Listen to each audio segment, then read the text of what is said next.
think I'll start right now. Okay. I think she already started. Yeah, she already started. So what are we supposed to talk about again? Oh, happy birthday. What's up, Jake? Happy birthday, man. Happy birthday. I don't know what to say. Yeah, we're just at Cracker Barrel with your mom and your little sis, Bailey. She's also my little sister, too. Yeah. Celebrating My birthday. And your birthday's kind of. But mostly my birthday.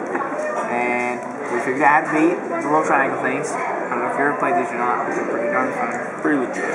And you should give your mom a big hug when you get back home because she paid for this. It was really good. And she made me a mission book, which was pretty fat. I liked it a lot. And it was he made one for Kayla for Valentine's Day that gave me the idea to do it. Oh, dang. Dude, that's good stuff, man. That's good stuff. There's no way she'll do a job. And we have our Maverick straws. Don't know if you have these or not. Get your mom to send you one. She knows where to get them. Because they're amazing. We just carry them in our coat pockets, and everywhere we go eat, this is what we do. Pretty much.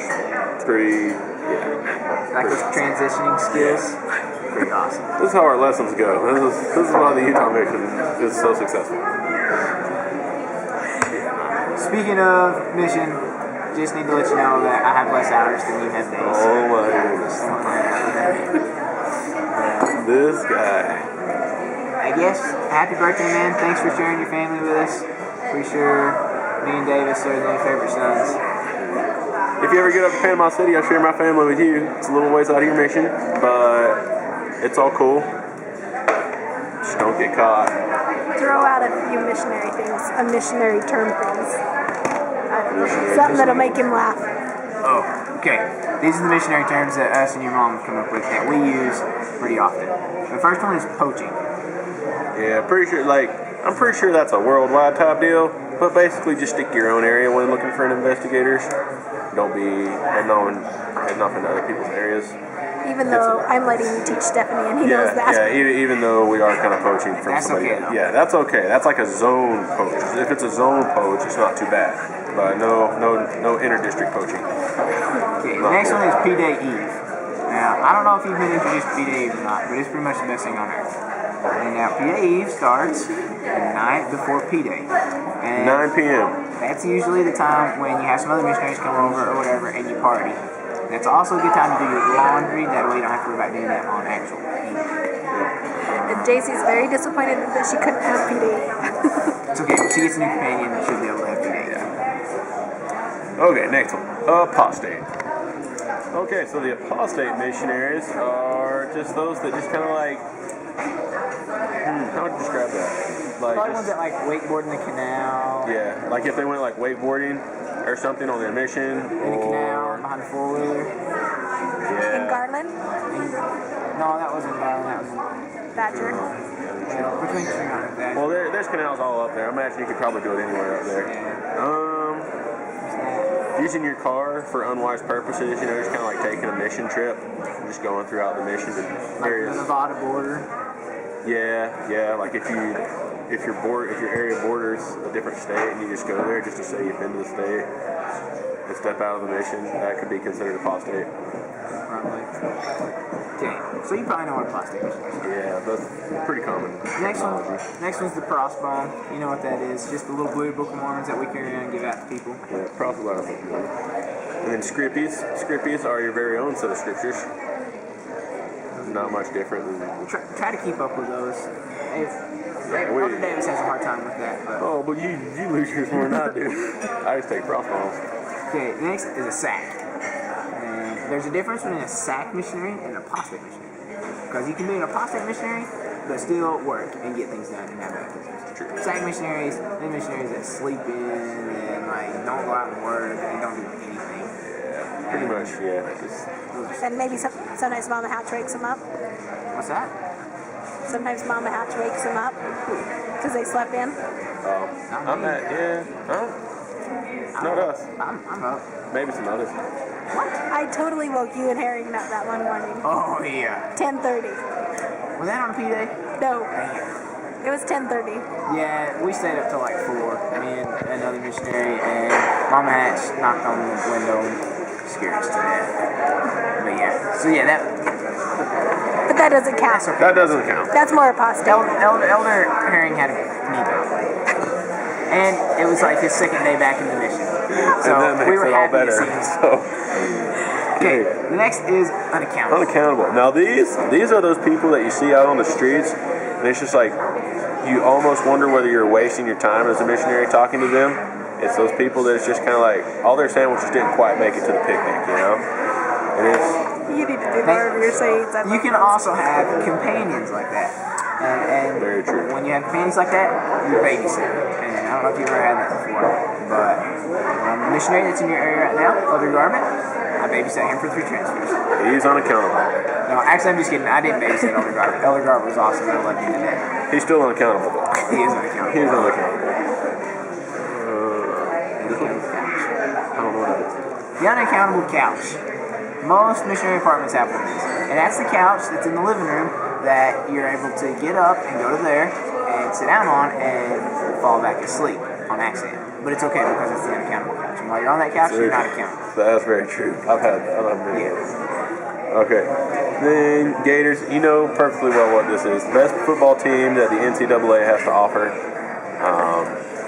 It's definitely a celestial football team, I would say. Oh my God. Definitely one that's going to make it to that top level right up there in the celestial kingdom. Smith, who do you like? The Volunteers. Definitely Tennessee Vols all the way. Sorry. He's not a football guy, so he won't care either way. They volunteered to follow Satan, and that's why the Gators got us. One thing though, this is gonna make my companion a little angry, but you need to talk around, talk to some people that are Gators fans and Florida Seminoles fans. And now, back in the day, the Seminoles were quite good. Oh, Now, back in that day, Elder Davis was a Seminoles fan. I was like 6 years old back in the day. Just so this is Through the record. 90s, as the 90s progressed, the Seminoles started going downhill. And then, I believe it was in 99 when the Florida Gators beat the Seminoles, and then this guy decides that he's going to be a Florida Gators fan instead. So, Hey, I moved and it was a new school. I had to fit in, okay? those are known as bandwagon. I mean, I was like pressured. That was like an unaccountable decision that I made. I can't be held accountable for that. But it's all good now. I've repented and changed my ways. I've quit the wicked traditions of my forefathers, and we're good now. Okay. Yeah, okay. This one applies more to you. Anyways. Okay, so next one. Snakes. Now these are the girls that you got to watch out for on the mission. These are the ones that'll tag you and get you in some trouble. The ones that like to flirt a lot in the lessons, that always seem to like be constantly staring at you throughout the lessons, or like while you're making a street contact. You got to watch them, because if you get bit, you're gone. No good. Now, So watch what this. most people don't know is these girls look young and innocent. But really, what they have on their mind is they want you ET, because that gives them a check mark in their little secret diary of things to do. It's actually on a point system. Quite a bit of points for ET and a missionary. Wait, so Sinead, You win the game if you get into the hole. What? What was it? What, Bailey? I don't want to say it. Is Sinead a snake? I do. Tough call. Isn't she that one chick? I've heard things about her in the mission, but I don't know about Isn't she like She what, is 12? now dating an ET missionary. Just so you know. Oh my goodness. We're just kidding. That's your sister. We love Oh my goodness. Sinead and Elder Marcroft. Yeah. In fact, Elder Marcroft was in the MTC with me, and we were pretty tight. So it's true. He's pretty legit. Okay, the next is the Circle of Life. Now, this is something that you could probably use in your mission, because the Utah Ogden Mission uses it, and it's pretty much legit. Because Pretty fat ass. So basically, there's what we have, what is the 3-week conversion cycle. I don't know if you know what that is or not. But from the time that we start teaching somebody, 3 Saturdays after that, usually they're eligible to be baptized. Because that gives them 3 opportunities to go to church. If they attend church all 3 times, then the following Saturday they can be baptized, because that gives us time to go through the lessons.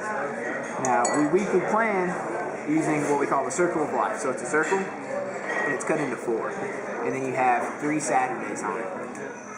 And then, I guess, as the people progress, as you teach them, and as they attend church, they progress to the Circle of Life until they're able to be baptized. So So it kind of gives you a vision of basically 4 weeks in advance, so that you can plan to baptize every week, which is super important and really is pushed in missionary work. We have an example. Bingo. Okay, so this is kind of like a rough draft. I wrote it on the back of this receipt here. But like, this will be week 1. And then like if they go to church, if they keep their commitments, and go to week 2, then week 3. And then if they're doing everything they're supposed to be doing, they come into here. We'll call this the baptism quadrant. It's pretty legit. You gotta love it when there's a bunch of names right here. I just made up these names, so this isn't ours, but this works. Now, on this, brings us to our next one. Usually right here on the baptism quadrant, there's what we call fraternigators. And there's usually 5 or 6 of them on here. And they've been here for like a year. And they won't get baptized. They go to church every week. Quadrant. This is this one. Third week quadrant. No. These are the people that go to church all the time, but they won't get baptized. Wow. It's all good. This is the end result. Fraternigators? Ones that just teach forever and ever and ever, but they don't get baptized? Yep. Well, I guess they can be anywhere. Oh well. It doesn't matter. Making commitments, not making commitments, they just never get baptized for some reason or another. And they get taught forever, and it's annoying. Yeah, because you're like, oh, we're teaching so-and-so tonight. And you don't know what to teach them because they've been taught everything like 5 times. So, anyway. Yep. Next one. Kitty dunks. Pretty sure you guys do a little bit of this in your mission too. It's like those 9 and those 10-year-old baptisms. The ones where it's just like, okie dokie, let's hit the unbaptized list. Bam, score 4 baptisms. It's legit. Good stuff. A lot of good success there. And the next one is something that's not super popular in this mission, but it might be more popular where you're at. Yeah, very it's popular. the baptism. Baptisms are quite rare. I had one on my mission. It was awesome. But that's when you're able to find an African American and you teach them the gospel and they keep commitments, they accept what you teach them, and they're baptized. And pretty much if you've had a baptism or more in this mission, you're like a celestial missionary. Uh-oh. Your mom just informed me that your companion's black. We'll call that an African. Oh, no, we won't. African Americanism? Yeah, that'll work. Hopefully, you don't find this offensive. Sorry. We love black people, by the way. We have black missionaries in our mission. Anyways, digging a deeper hole. Okay, so. I don't care. Okay. I'm 2,000 miles away from you. Moving on. Autisms. Okay, now these are those where you get those kids and it's kind of like their parents want to be taught and baptized, but you're not exactly sure whether they're like completely accountable. And it's just like, well, Bishop says they're good, so we'll baptize them. But they have like autism or any other form of handicapness.